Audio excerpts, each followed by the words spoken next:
Now, see, I'd like to say that that isn't on my list of words I can't say, but you're right. Yeah, all right. Give me another one, darn it.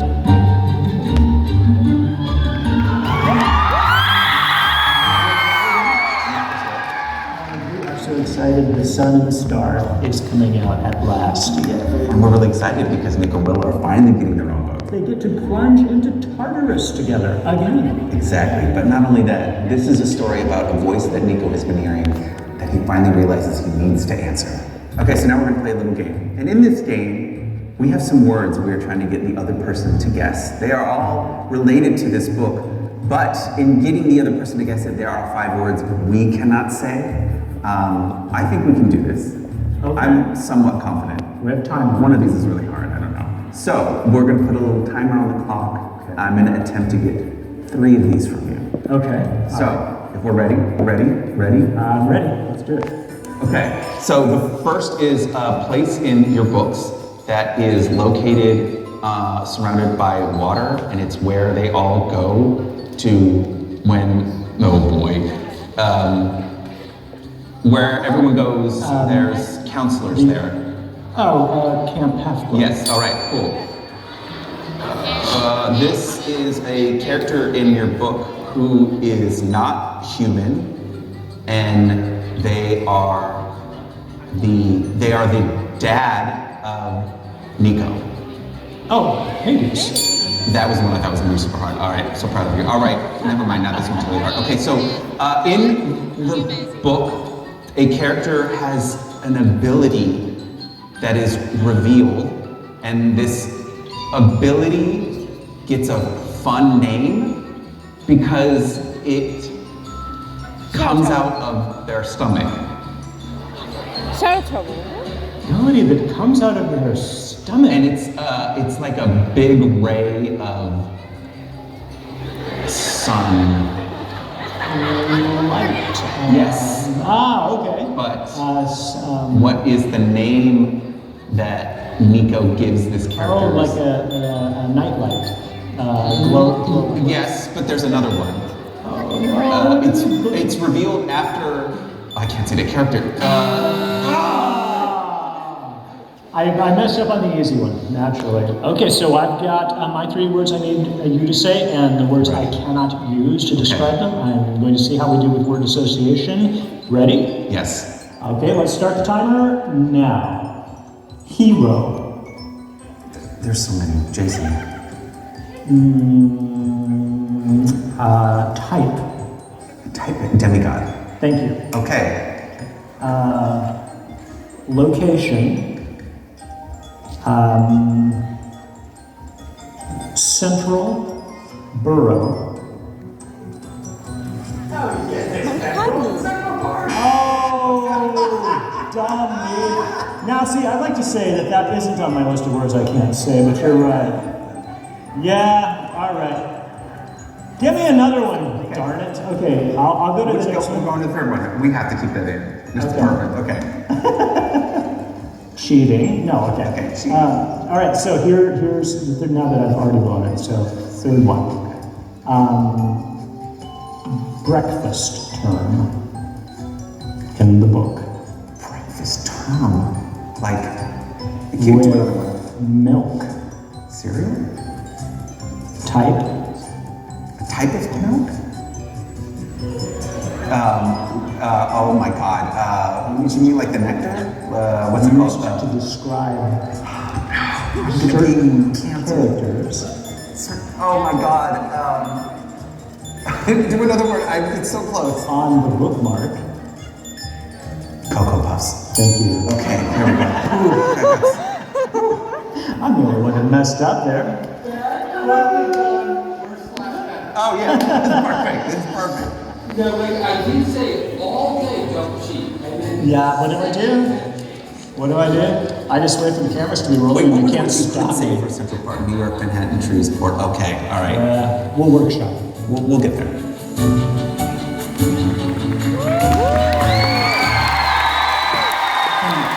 How fun was that? So folks, my name is Jeremy Cammey. I'm responsible for events for Indigo Books and Music, and I'm thrilled to welcome you tonight to this fantastic event. Mark and Rick are literally right around that corner.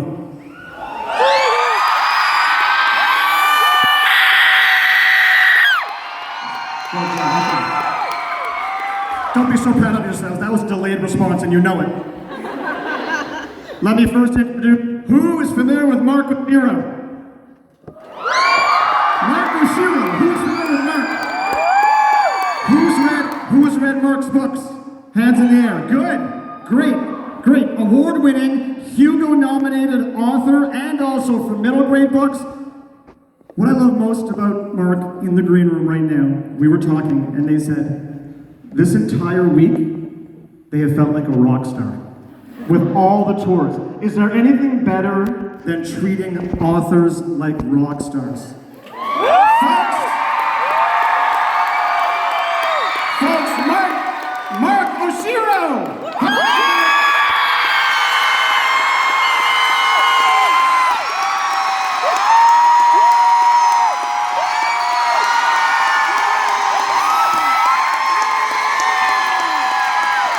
Mark Oshiro!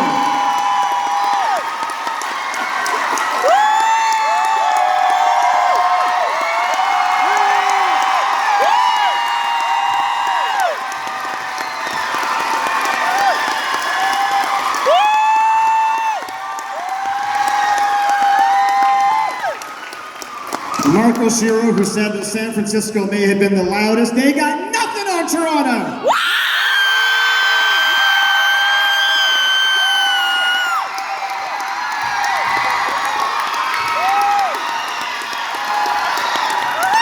Is that good? We good? Yes. Okay. Thank you, Mark, for being here. Truly appreciate it. We got another vacant seat over here.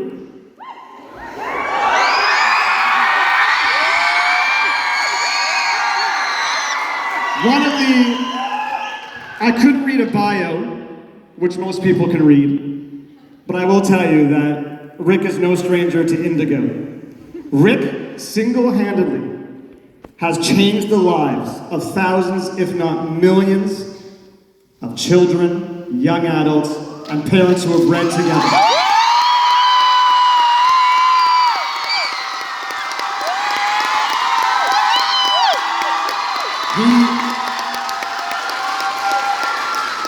His mind, the unique way that he can write, his creativity, his ability for us to connect to various characters, either through Percy Jackson or the Olympian series, regardless of whatever he writes, it turns into gold. And please, round of applause for another author who is also a rock star, Rick Riordan!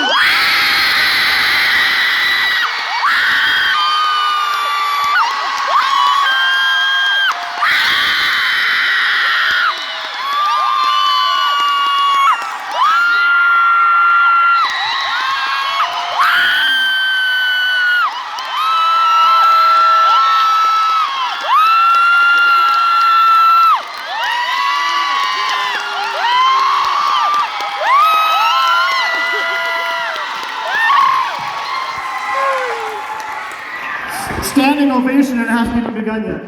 No. And there's a third seat over here. We're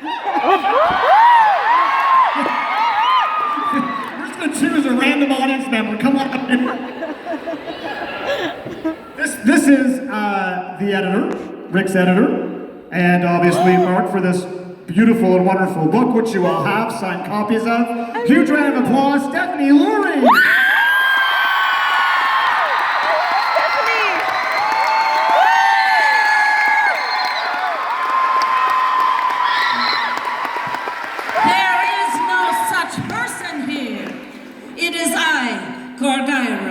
A nymph from the underworld.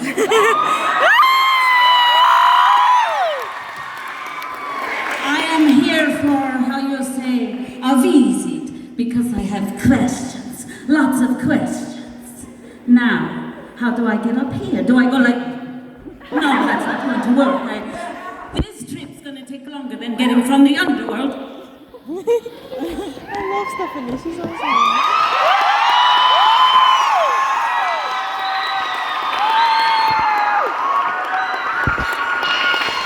There's so many souls here, and they're alive. How different. So I have questions, like I said. Are you ready? I'm not sure. I don't know either. The first question is, I want to know, what is this Solange?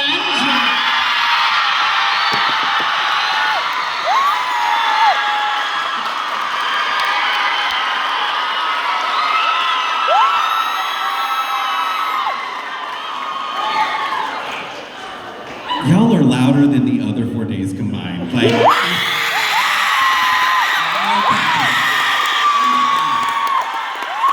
so, who's Solangelo? Solange, how do you explain? Okay, so I guess when two last names like each other very much, they sometimes get together to form a new, what is called a ship name. And thus, the fans called this particular romantic relationship Solangelo.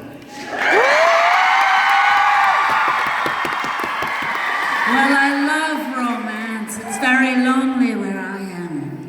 So I need my heart to be filled with the love.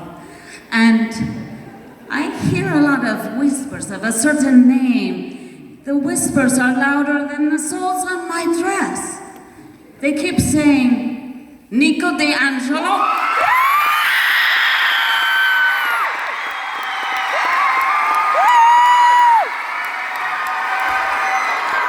So who is this Nico D'Angelo and how did he come to be? That's my child. But I believe this one can answer the question, how did D'Angelo, I don't know how to talk. I don't know what words are anymore, or What are time. words? I don't know. How did Nico come to be?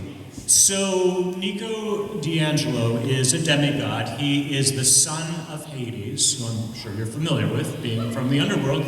And right there, I mean, he already has a cool factor, right? Because he's the child of Hades, and he can summon darkness and shadow travel and raise skeletons from the ground. But he also became a real fan favorite. They love Nico, and I didn't blame them. He's such an interesting guy. And you kind of want to just wrap him in a blanket and feed him cookies. And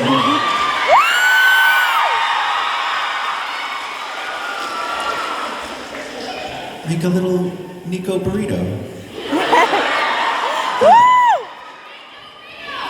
Nico-rito, how did I not think of that? Nico-rito, thank you. Little Nico-rito. calling my patent lawyer in the morning, thank you. So you, mister, I get the feeling you are very successful, no? A famous author?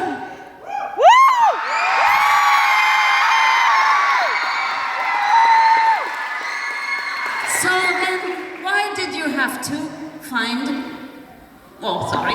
Now, why a novel of their own? Oh, well, I mean, Nico and Will, like I said, are really popular characters, and the readers have been asking me for a long time for an adventure featuring them, like their own novel, like they were worth their own book-length adventure. So I knew that that was something that the readers wanted, and I wanted to make that happen. So this is finally where we did that with The Sun and the Star.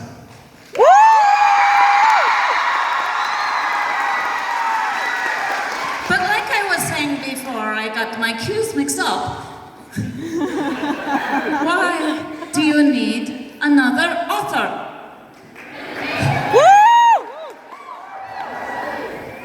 That's my gender, everyone. A perfect likeness of me, I think. I just stand around like... Anyway. Well, I mean, I wasn't necessarily looking for a bathroom sign as a co-author, but or someone with a question mark over their head. I got that covered. I have the question mark over my head all the time. But Question mark? How have we gone 5 days saying that joke? All right, okay. Okay, that was good. All right, I'll give you that one. Right. Well, but it was a story about Nico and Will, who are demigods. Sure, I've written about them before, but a whole book about two young gay men, I just didn't feel like I was qualified to tell that story myself. I felt like if I'm going to do them justice, if I'm going to give them the story they deserve, I really need to find a partner, a writer who would be like a 50-50 collaborator on this project, who was wonderful, who was queer, who could bring a new set of eyes and a new skill set also to telling this story. And I was really lucky that Mark is that person.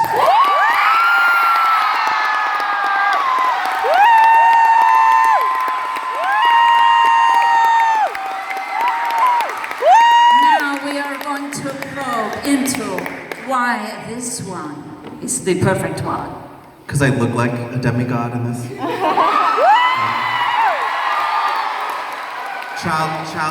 Child of Demeter, someone said last night, correct? Love that. Accept it. Yeah, okay, I could go with John and Demeter, it works. Yes, not only do they look great in flowers, but also I knew Mark's writing from Anger is a Gift, which was their debut novel. I loved it, it was fabulous. So I talked to Stephanie, my editor, who is no longer with us anymore. Do not say that name in my presence. And we agreed that that would be our top choice for a co-author. And fortunately, it worked out. Yeah.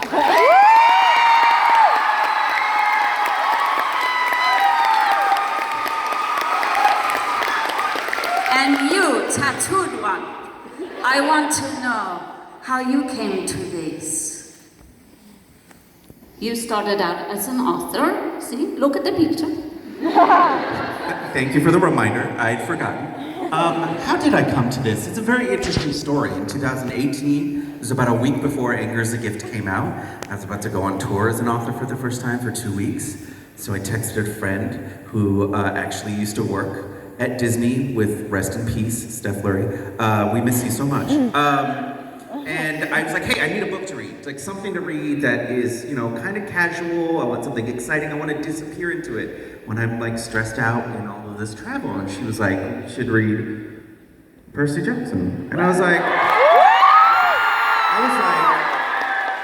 I just want one book. There's a lot of them. And her proper response was, how dare you read Percy Jackson? So I was like, okay. So I bought the Lightning Thief, downloaded it onto my iPad mini, and I was like, I'll just, maybe a few minutes a day, maybe an hour in between things, I'll read. And then 4 hours later,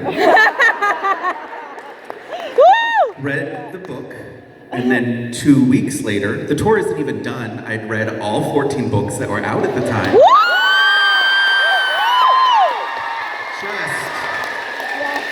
Yes. Hyper fixated, made something my whole personality. Like there was nothing about my life. Yes.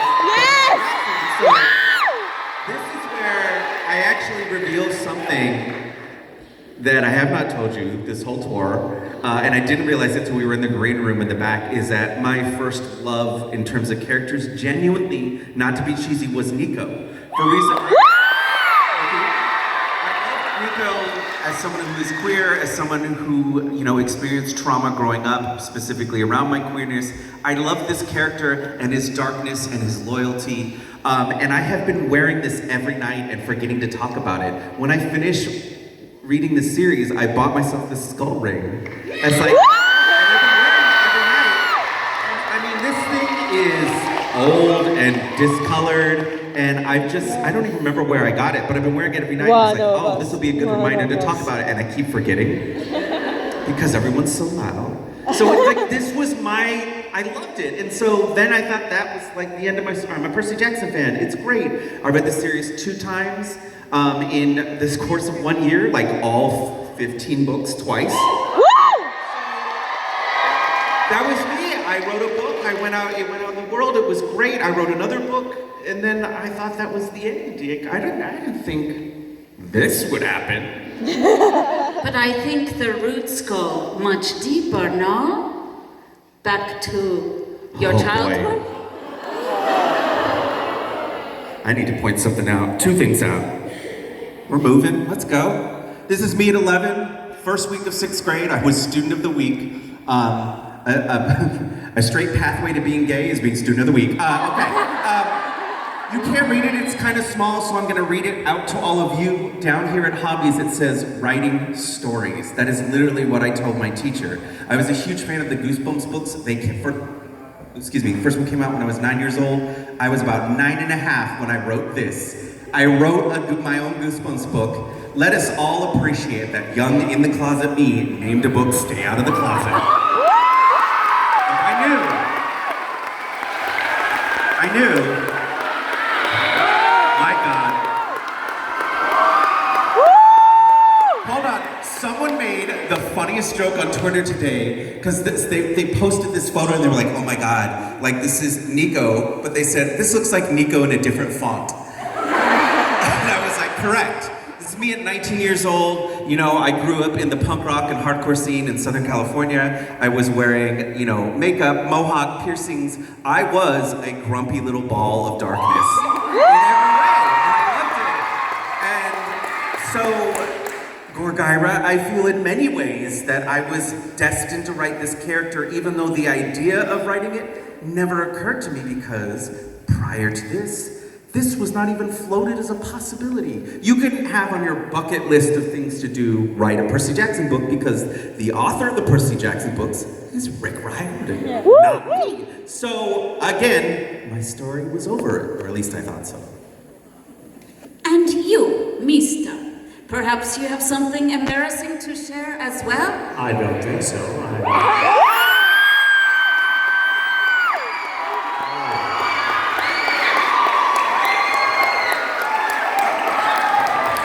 Okay. There was a brief moment in the 1980s when I thought the world needed more of this.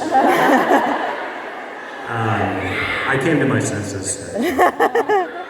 Thank you for sharing. But now I want to get down to what was the audition like, Tattooed One? Terrifying. Like, very honest with all of you, terrifying. It is February 2021.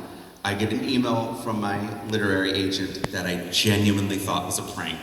And it was, hey, Rick Riordan would like to talk to you. You have to sign an NDA, a non-disclosure agreement, in order to talk to them. And when I tell you that this thing was truly the scariest thing I've ever seen, I'd rather go to Tartarus every day. Like, this thing was terrifying. Part of why it was terrifying is if I tried out for this project and did not get it, I could never tell anyone that I tried out for it. So, there could be an alternate version of this where I'm sitting in the back over there just fuming. This should have been mine. But here's the thing, I made sure it was mine and that I would be the one chosen for this project. In part, number one, let's look at those beautiful Post-it notes. That is a photo I sent right after the meeting with Rick and Stephanie Lurie, rest in peace. We miss her. That was my sign of this is how detailed my knowledge is of this series. After this tour is over sometime in the next week on social media, I'm gonna post what the actual code is, what all of those colors mean. I did my research. That was actually my third read through of the series. I have since read the books 5 times each in order to get into this world and get into the sense of writing. I also shared, hey, I use this program called Plotter. It's spelled Plottr. It is a visual means of writing outlines. That's what those 2 screenshots are. That is the outline for my most recent YA book, Into the Light. This is my outline for You Only Live Once, David Bravo, my last middle grade novel. And I was like, look, I am detailed. I like keeping track of characters, where they are, what's happening. And me, I was trying to demonstrate, like, look, if you give me a detailed universe like Percy Jackson, I'm not gonna mess this up. I'm gonna do it right. Thank you. So, the audition was, if there are any of you out here who were lucky enough to get any of those chapter samplers that came out maybe a month or 2 ago, it contained the first 5 chapters of the book, you are reading the edited version of my audition. That is what Y'all are so responsive. This is amazing. Follow me everywhere. I would love that. And so yeah, I turned that in, and God, what a mortifying thing to write something and then immediately send it to Rick Riordan, like, and also be like, oh, this is your book and your world and your characters, like. But that was the audition, and then 6 weeks later, I got a call and 6 weeks of work. cried for an hour, Yes. and then didn't breathe for a week because I was like, oh, I have to write this. But yeah, that was the audition process. Woo!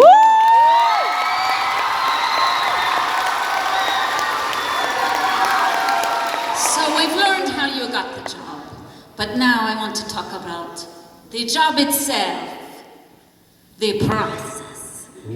So who wrote the original outline? Oh, okay, yeah. You're looking at a piece of the original outline that I shared with my editor and then shared with Mark. Now, I knew that this was a possibility, writing a Nico D'Angelo Will Solis book. I had sort of seeded the idea in my last series, The Trials of Apollo.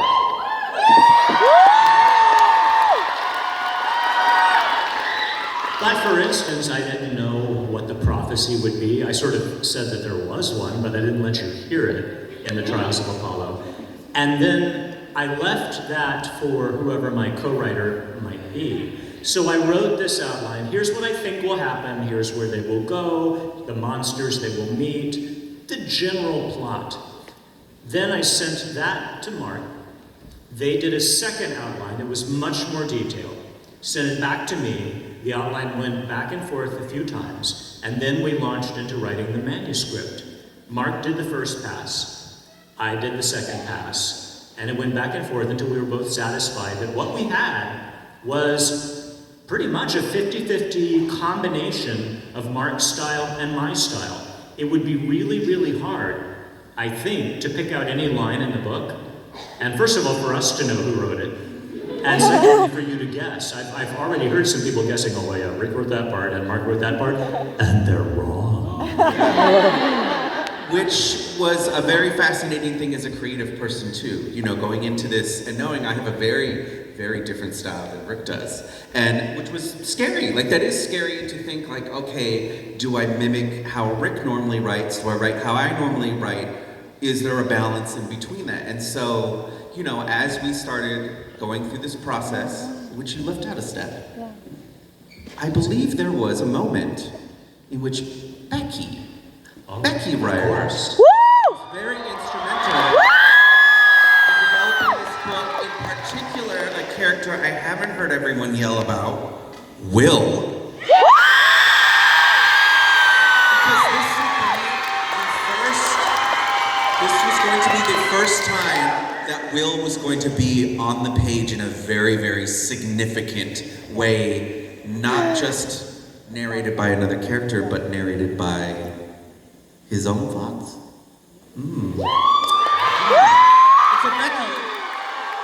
Becky helped with that. But to answer your question, did anything get added to the original outline? Everything. No, a lot, because this is, and you know this too, is we are both outliners. I love planning my stories out, but sometimes when you are writing them, your characters want to do things differently. The world you are writing in wants to do things differently. Can you hand me a copy of The Sun and the Star? You have all picked up your copies, correct? Yes!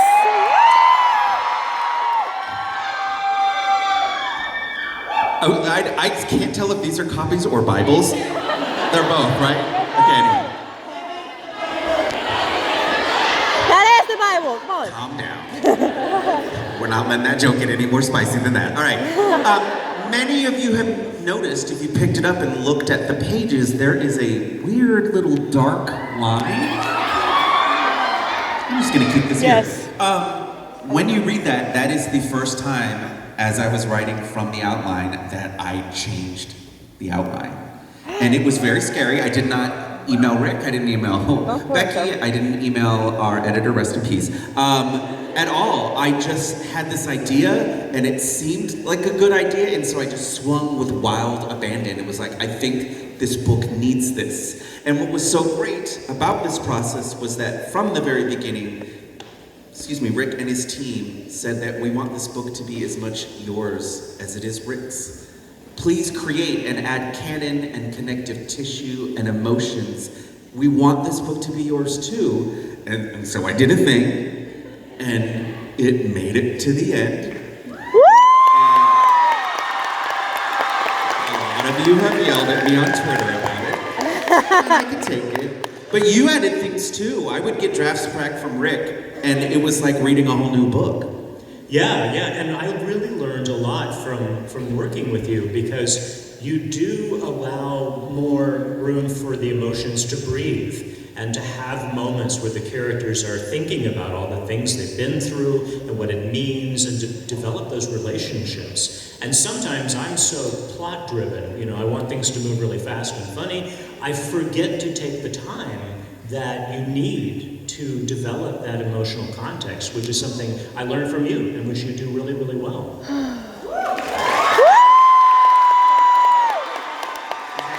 that what we heard there? Emotion is very important to me. But I understand. I love only you. Thank you.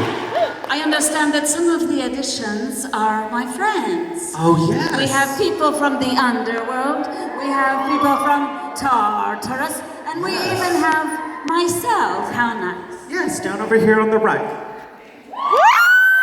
Which we all recognized. You look exactly like this depiction.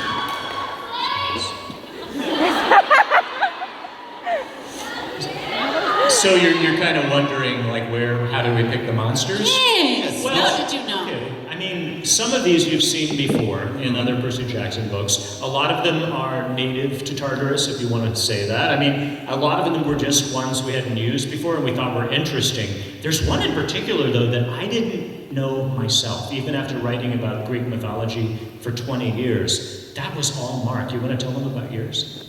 So like many of you, I loved Greek mythology as a kid. I was very lucky that I had a history teacher, very lucky,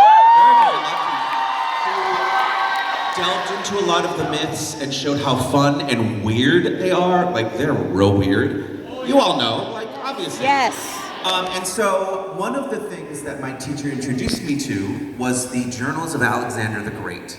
And I highly recommend people go back and read some of the stories in them, because I think his journals have all the extremely weird stuff. So in particular, let's go visit my friend. We're doing a gay little walk over here. Okay, all right. This is, my friend. Well, actually very Butch Benoides as well, but we'll get back to that later. This is called the Eterna, or Eternae in plural, if you're talking about more than one of them. Alexander was in northern India and described these beclawed, woolly monsters who could stand upright, but of particular detail was the crest of bones jutting out of their head. And I immediately saw this, and I'm 8 years old, and I'm like, that's my best friend. We are best friends forever. That's my ride or die. Let's go. And I couldn't wait to go out and find all the stories about the Eternae and see how they were adapted. It has been 30 years and I can't, nothing. I think there's one video game that has them in it. And so, as I've been writing my own fiction, it's always been in the back, one day you can add Eternae to something. I want you to know, I would say it was about 24 hours after I got that NDA that I was like, if I get this, the Eternae, I have to put them in a book. I have to do it. Playing with Tartarus is fun because Tartarus is full of these creatures who are monsters on the surface, but what we both got to do was say, hey, maybe they're not what you think they are, which I think is a theme of The Sun and the Star in general. Absolutely. And so there is a scene, and I'm writing it, and I'm writing the Eternae, and I made a misjudgment. And I wrote the scariest thing I've ever written. It was so scary, I was like, oh, I don't feel good reading this. I was like, look, Will and Nico have been through so much already. This is like, I put them on the top of a cliff and was like, boop, kicked them off. I was like, this is too much, it's too... And so I was like, well, how do I do this? And so you talked about what you learned from me, but I want to talk about what I learned from you, is that I had to then go back some of those post-it note scenes and read many of your action sequences of how do you do this? How do you keep the stakes high so that the reader is worried, but I'm not so far on the edge of worth that I'm just purely distraught. And humor was a huge part of it is that you know how to crack a joke or make a pop culture reference to deflate the attention just a little bit, just enough. Yes. Especially because Yeah. demigods are really funny. Yes. Like, very, very Yes. funny. And so I was like, what is missing from the sun and the stars? Something. Himbos. Not enough himbo representation. So I'm just gonna say you are gonna get to a scene. You will all think you hallucinated it. And it is one of the only things that is me, like my contribution with very little editing. Actually, one of my favorite comments on the edited manuscript was from your wife, who loved it and was like, yes, absolutely. And I was like, oh, I impressed Becky, I won. Like, Yes. Yes. Woo! it was like winning at therapy or something. Yeah. It's Becky. Don't give me a mic. Okay, anyway. So yes, you know Gogaiwa being in the underworld, and everyone is not who they are on the surface. Someone finally sees me. But what are these scribblings in the front and the back of the book? What is that? Have you noticed that? Yeah, they are the end papers in your book, if you look at the beginning and the end, and they illustrate all of the major stops that Nico and Will take on their journey. So yeah, there are some spoilers in there if you don't want to, look too closely. But I can't take credit for this. For this, we had to bring in a real expert artist, by whom I mean Mark.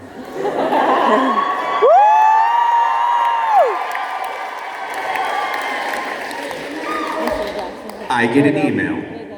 I know, that's The what story is, Rick is very busy working on another thing we might talk about later. A little bit, whatever. And, hey Mark, we're thinking of doing these beautiful map for the book. And I love fantasy books with a map. Like Yes! that is, and I was like, I love that idea. And in the email was like, hey Mark, so will you sketch out the map? In 2018, first book tour, I signed a book. The kid asked for a doodle in it. I drew what I thought was a cat. And when I handed it back to this kid after signing his book, he looked at it, looked back up at me and said, you should stick to writing. So that is the level at which so I'm like, immediately was like, oh, no, I don't want to do this. And I was told, well, it doesn't have to be good. And in my head, I was like, it won't be. So let's take a little journey through this. Oh my God. We start at some very familiar locations. There's the steps to the underworld. So let's talk about Hades Palace. It just says, suffering. This is a hill, I think. Why does it have 3 lines? And it's will, and it just says more suffering.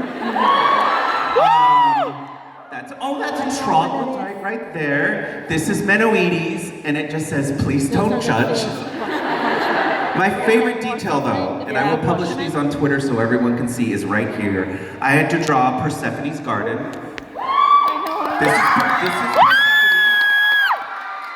This is Persephone, and the very small text here says, imagine she is pretty. Okay.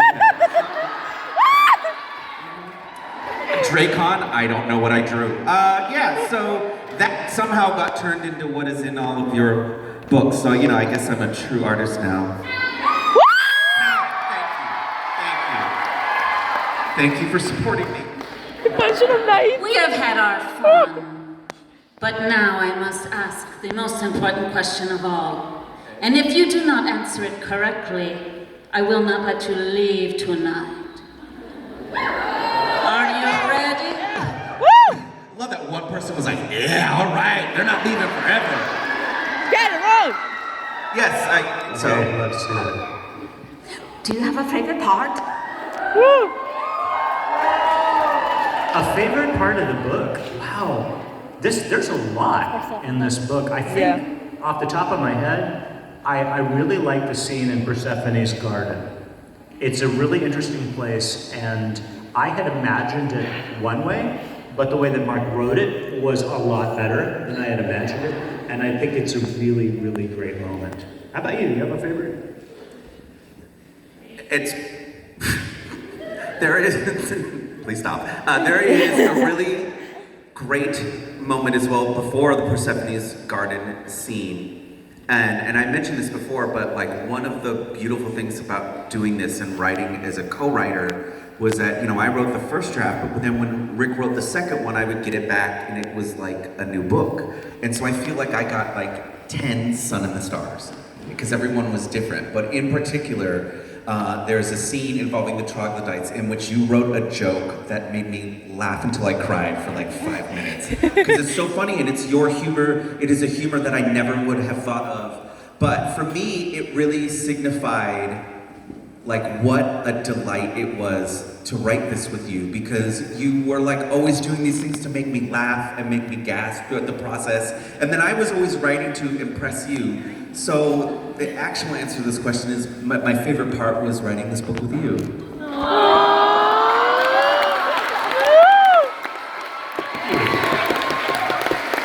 Good answer. Okay. You may leave later. Later. Oh.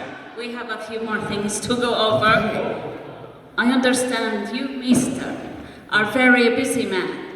Yeah, I guess you could say that. Many projects?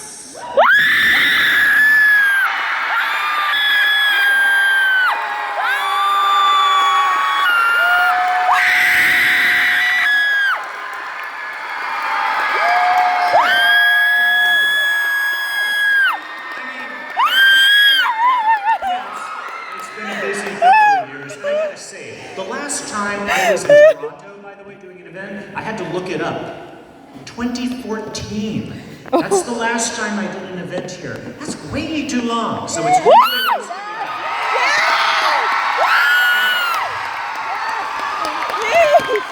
But first of all, let me talk just a little bit about the imprint that we have. Rick Riordan Presents.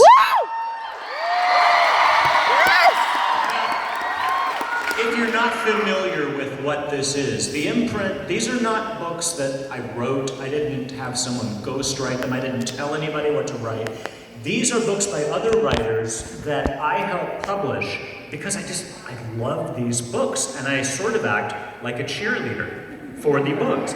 Now, all the time people ask me, like, Rick, you write about Greek and Roman mythology. Would you ever do a Percy Jackson type book about Chinese mythology or Aztec mythology or West African mythology? And the thing is, I love all world mythology, but I'm not an expert at all of them. And it didn't seem to me like that's something I should be doing. So I talked to my publisher and said, wouldn't it be better if we found authors who were actually from those cultures and grew up with these stories? Turn it over to them, and I'll put the spotlight on them and let them tell their own versions of these myths, the way I did with Percy Jackson. So that's what the imprint is all about, and it has succeeded beyond our wildest expectations. Some of the ones... This is now out, just to give you a quick sampler. Winston Chu and the Whimsies by Stacey Lee. It's set in the San Francisco Bay Area where we were just this morning. Was that just this morning? Wow. Anyway, it's based on a Chinese folktale and it's fantastic. So check that out if you haven't yet. Also, Daniel Jose Older. He writes great books. He writes for adults, he writes for young adults, he writes for middle grade. He started our first young adult title for the Rick Riordan Presents imprint. The second book in his duology comes out very soon, May 16th, and it's based on Cuban Santeria, which is really fascinating. So another one to put on your list. Gracie Campbell.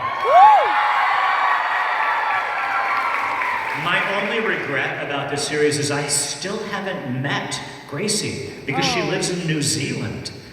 But she writes these amazing books based on Korean mythology set in modern Los Angeles. They will make you so hungry for Korean food. The recipes, wonderful. And the third one comes out soon. Mesopotamian mythology.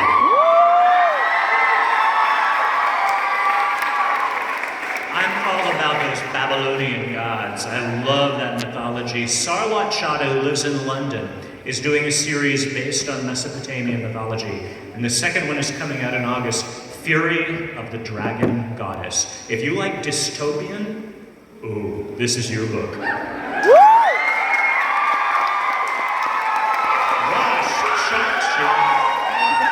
So great. She lives in Atlanta. She was our very first imprint author, and you may know her if you read her series, Arush Shah, about Hindu mythology. What you may not know, however, is the other side of Rash's heritage is Filipino, and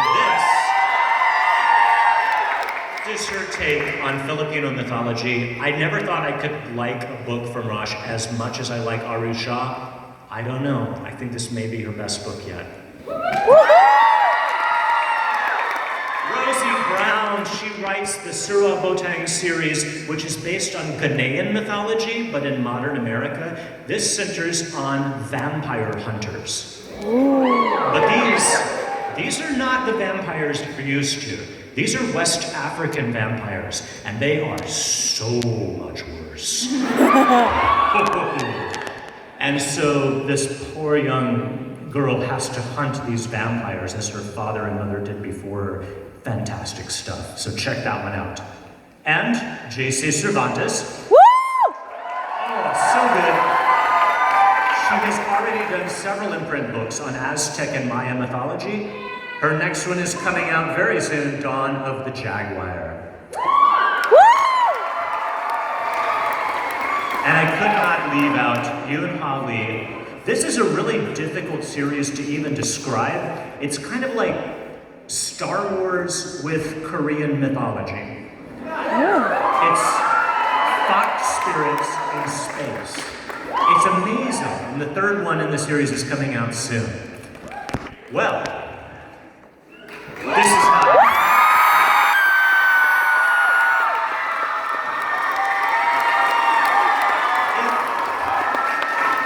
If you're fans of graphic novels, then many of you have been asking me, are you ever going to make graphic novels out of the other Heroes of Olympus books? I'm happy to say that we are doing that, and the other ones will be out September 26th. They look amazing. So I hope you like them.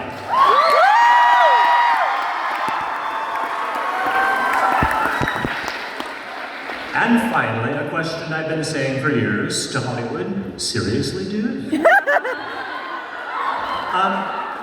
What can I tell you about film and TV? Well, for the past 3 years, about 3 years ago, in fact, Becky and I had an opportunity. We saw that there was this little window of opening where it looked like we might be able to engage with Hollywood again to do some adaptations. However, some of you may know I've had past experiences. And I was not really terribly excited about going back to Los Angeles and talking to those people again. However, we talked about it and we thought something might be possible. And even though I wasn't excited about doing it, I knew that you all were excited. So we went out there for you. Thank you! Thank you!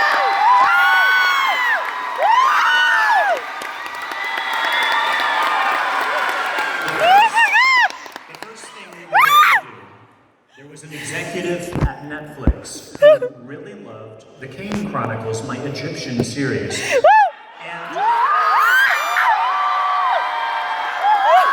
she wanted to do feature films for Netflix based on the books. So we began talking, and Becky and I explained my past experiences and how, we're not going to do that again, no. And that the only way we were going to do this is if they brought us on board as producers of the films. We were involved in every single step along the way, which, by the way, is not common. Authors normally have to sign away total control. They don't want the author really anywhere near the adaptation. But we were insistent, they were very nice, and so right now where we are producers on the project. We are working on a script, an adaptation of the first novel/movie, The Red Pyramid. It takes a long time. I mean, it takes a year for me to write a book. Writing a script involves so many more people, so many more meetings. We are 2 years into this now. We have seen so many drafts from 2 different authors, but I think we're close on the script. We just turned it in to Netflix right before the writers were on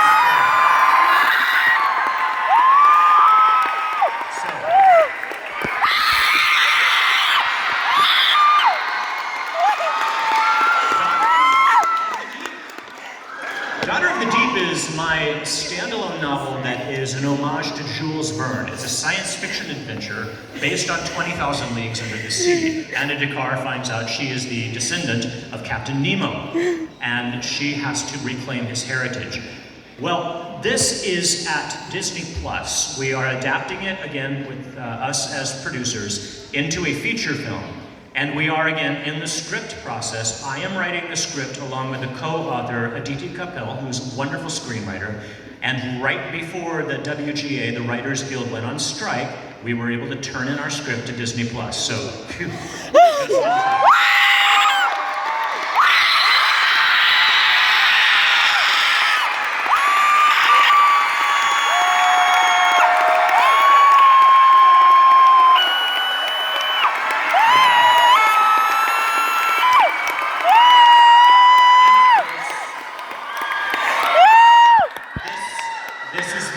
That we were most concerned about and most invested in, and strangely enough, has come the farthest since we started this process, whatever it was, almost 3 years ago now.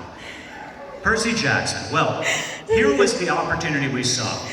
Fox, the company who originally bought the rights to Percy Jackson, and by the way, when you sell the rights, that's forever. You never get a do-over. They stay with that studio for the rest of time. However, what we didn't know was Fox was bought by Disney.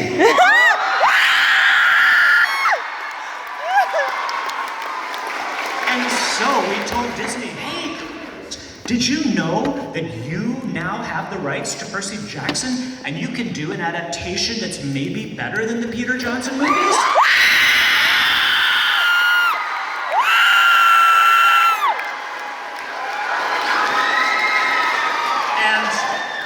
The executives at Disney were like, what's Percy Jackson? I don't know, who's Percy Jackson? What's that? And one of them looked at me and said, well, who publishes those? And I'm like, you do. But finally we were able to convince them that this was a good idea. It was my idea to turn it into a television series so we would have more time to do the entire...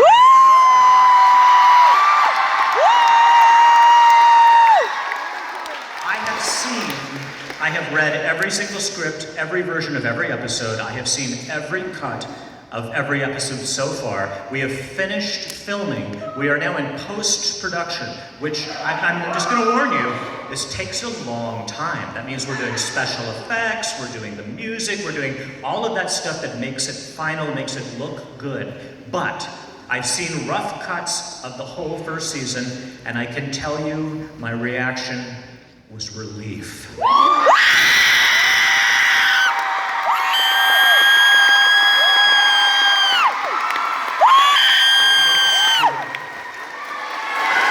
I think you'll like it.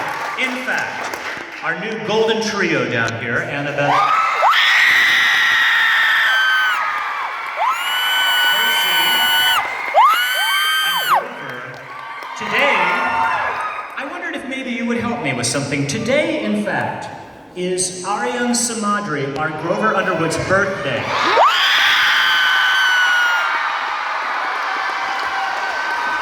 Do you think we could sing happy birthday to him? Yeah! Hold on, I'm old. Let me see if I can work this thing. Okay, you guys ready? So let's see. There we go. Hi, Ariane, we know it's your birthday. I've got some friends here who want to sing to you.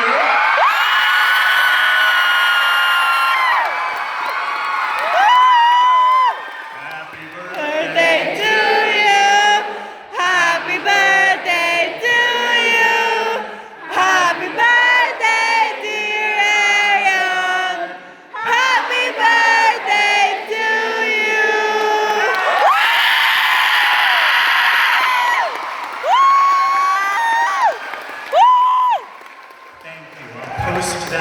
as I get back to my hotel. Thank you for that.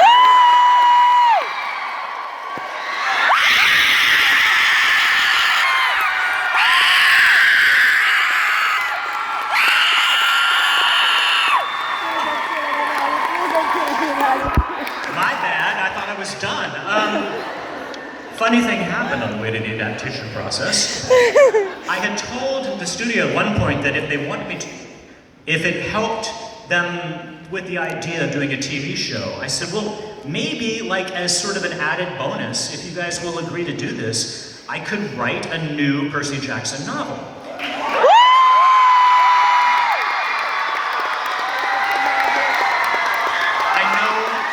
I know probably you're thinking, what do you mean, a new Percy? You've been doing novels every year forever.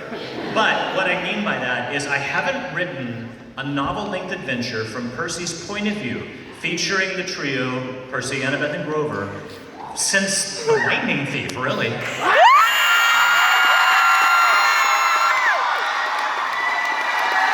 book, even though I didn't really have to do it, they were going to do the TV show anyway, but I decided to go ahead and write this, one, because I really liked the idea, and two, because I thought, you know, we're redoing The Lightning Thief, I'm reliving this story for the TV show. It's a good time to celebrate how it all began and to write a new adventure for you guys. So this will come out hopefully shortly before the TV show does. And in this novel, a classic Percy Jackson adventure, the great earth-shattering, cataclysmic doomsday quest is to get Percy into college.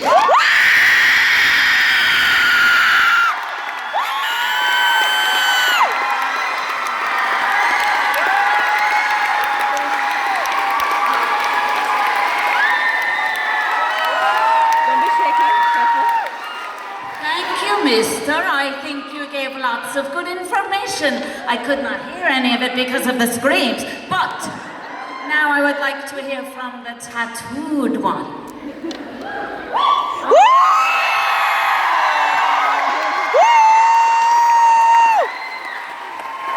I had to look it up. I have not been to Toronto since 2015. Some of you, because you've messaged me today to let me know that you used to read these blogs I ran called Mark Reads and Mark Watches, and I was here for an event in 2015, so it's been a long time. This is now actually my first book event in Canada ever. I am overjoyed to get to celebrate it with all of you.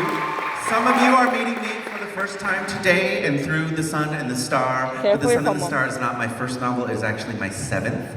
Thank you. So in particular, I write young adult and middle grade, and not only that, I center queer people of color in all of my stories. They are always represented. As someone who is queer, non-binary, and Latinx, it is very important for me to write about the kind of stories that matter to me, that show the people that I'm friends with, the communities that I am in. So these are my 5 original novels. Anger's a Gift is my debut. It came out in 2018. It is about a group of teenagers in West Oakland, California, who stage a protest walkout at their high school when one of their friends is injured by a newly installed metal detector. It is a contemporary book. Yeah, I also warn people it is a gut punch. But you all have read Percy Jackson, so you're fine. You'll be fine. If you are into more of the fantastic side, particularly magical realism, my second book, Each of Us a Desert, is a secondary world fantasy with magic that works like magical realism rather than like a magic system. It is about a teenage girl who has the power to pull stories out of people's bodies, and she is told that she must stay in her village her entire life to continuously cleanse everyone around them, or their vengeful god will get revenge on them and burn the village to the ground. And one day a stranger comes to her village and she finds out everyone has been lying to her. God, I really want to take all of you with me to just say things to.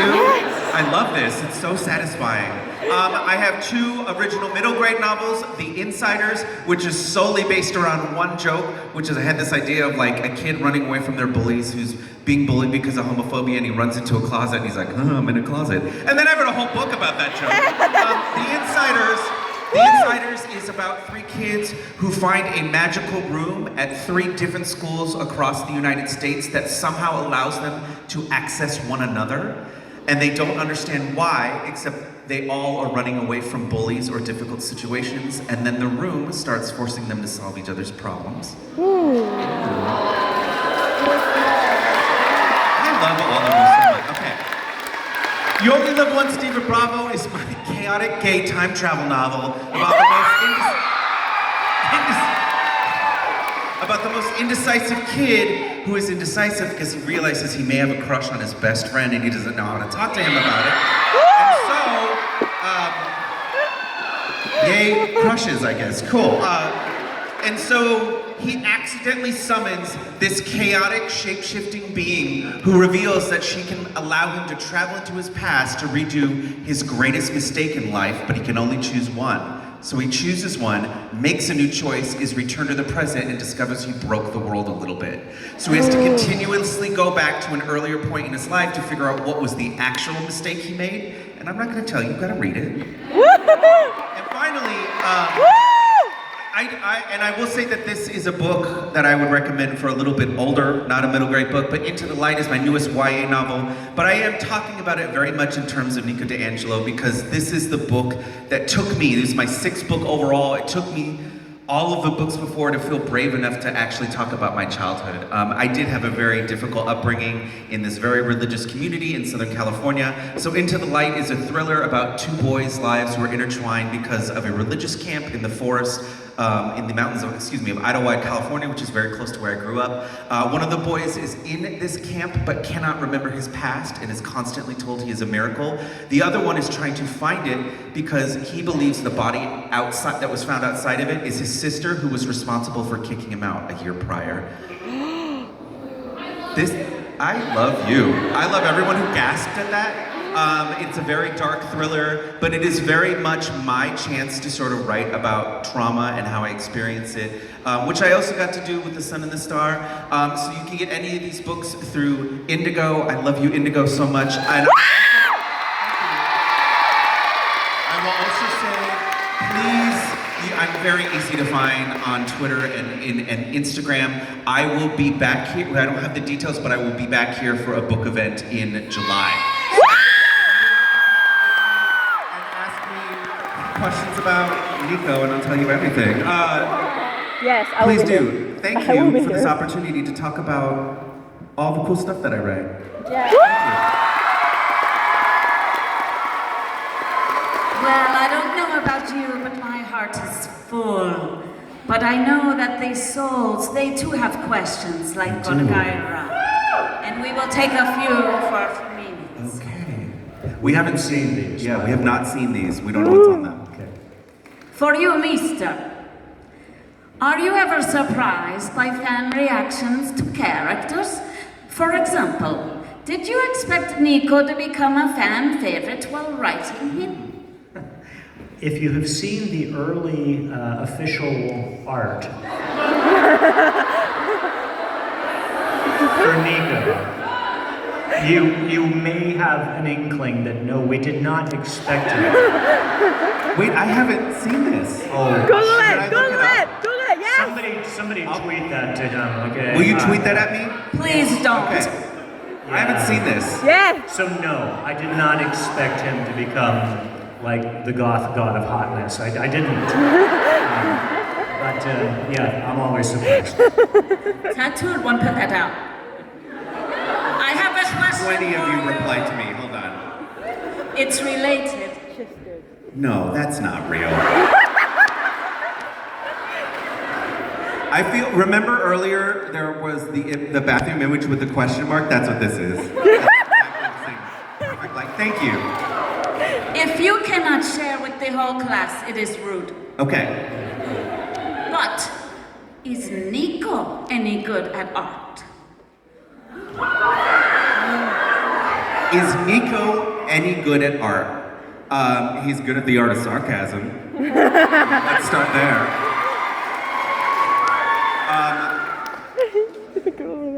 I have an idea in my head is that in about 5 years, Hopefully things have calmed down in the demigod life. And Nico is 100% in an emo band. Like, are you kidding me? And he's doing like early 90s style, revival emo. Like, yes, 100%. Like, yeah, absolutely. I think he picks that up. I think that's a thing that he picks up when things calm down. He's like, wait, this is a thing I want to pursue. And if you've read the book, you know his band name. How many of you have finished the book, by the way? Oh, wow. There's more and more each night. Okay, when you'll know. You'll see. His band name is in the book. This is for both of you. How were you able to find a balance between discussing heavier topics like mental health with the same lightness, pace, and humor that we all love from the Percy Jackson series? Great question. Well, I mean, we've talked a little bit about how we sort of helped each other find that balance. And I think that Mark in particular did a great job addressing those heavy topics and sort of bringing that kind of empathy that the characters need. But you also, as you mentioned earlier, pointed out that humor is really important. I mean, I think the more that we're going through, the darker things get and the heavier things get in our lives, the more we need that humor. I mean, that's kind of a survival tool, that we can find things that we can still find joy in and laugh about and diffuse some of that. There's enough awfulness out there, right? Yeah. I mean, you need the humor to kind of lighten things up.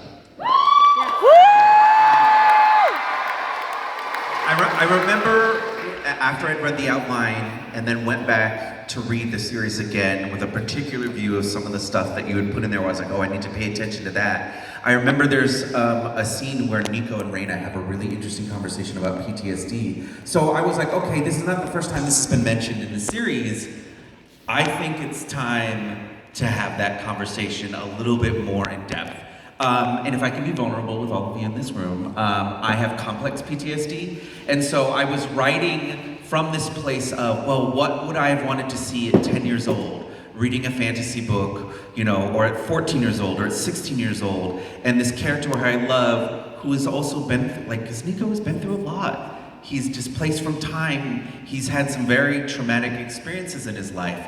And so a thing that I didn't plan on was this sort of thing where Will and Nico's journey almost became this metaphorical discussion of what it felt like to deal with the symptoms of PTSD. And it just sort of kind of happened that way. But at the same time, just like you said, like I was always very conscious of, well, we can talk about heavy things, but where's the light at the same time? Sometimes it was in himbos. But it was also, I think light can be in things that aren't humor, which is a light touch, affection, comfort. I was thinking of those things particularly as they relate to this relationship and how we were attempting to write it. So it was always trying to think of that edge and which side, like how do we balance right down the middle? But we were both conscious of that, the drafting, the editing, always thinking like how do we balance those two things?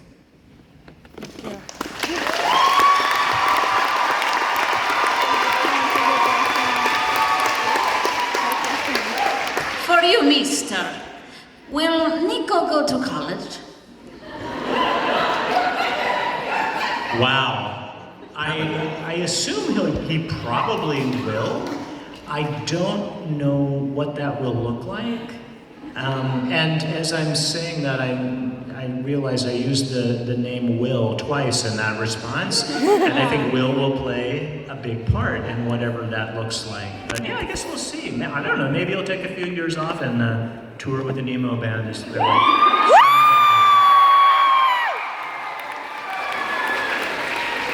Tattooed man. If Will died, Well, hold on. Pause. Did you say what I think you said? if Will died,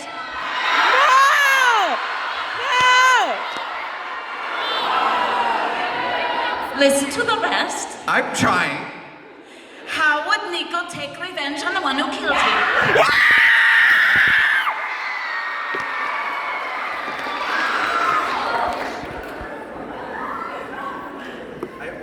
these were, we don't know who wrote these, and it turns out it's just this group right here. It's been submitting up. So bravo on your great questions. Okay. Ooh. I loved getting to write Nico's abilities and thinking, what could I draw from? So, the other thing is, Nico's a little petty.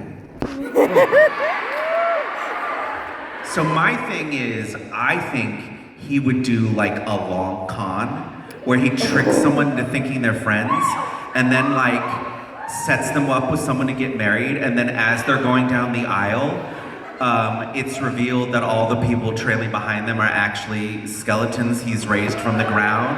And then at this moment that's supposed to be the happiest of this person's life, he's like, it's your last moment, or something like that. Yeah. This will soon be seen on Disney Plus. Here is the last question. No. It is very deep. Are you ready? Okay. Could we have a theme park at Disney?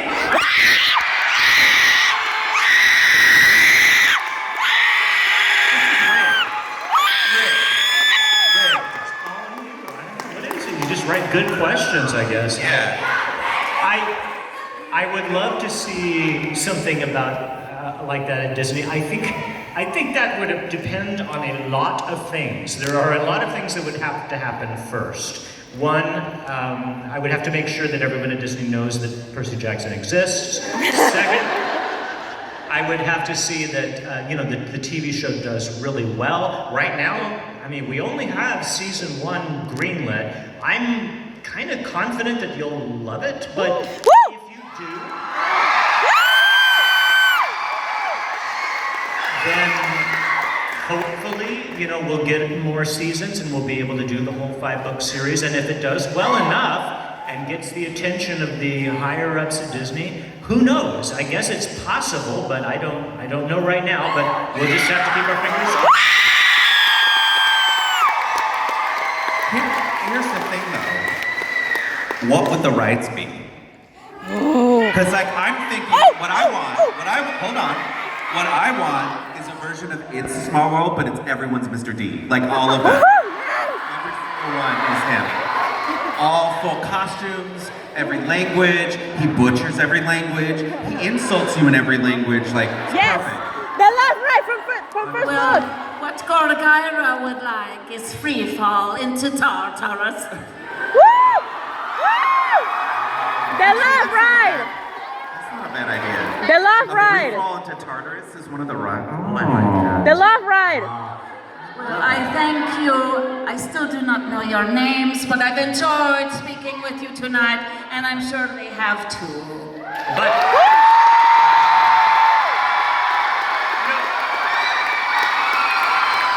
before we go though, do you guys think you want to do a selfie? Just stay right there. You look great. You want to do the honors here, Mark? Okay. Don't forget So us. we'll just do one for posterity here. All right.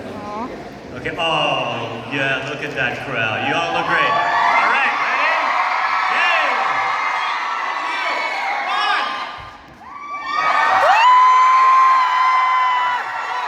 You look great. Thank you, Toronto. Thank you guys so much.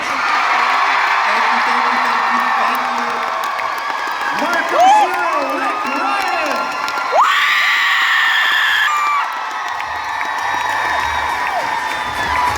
The loudest crowd in the tour.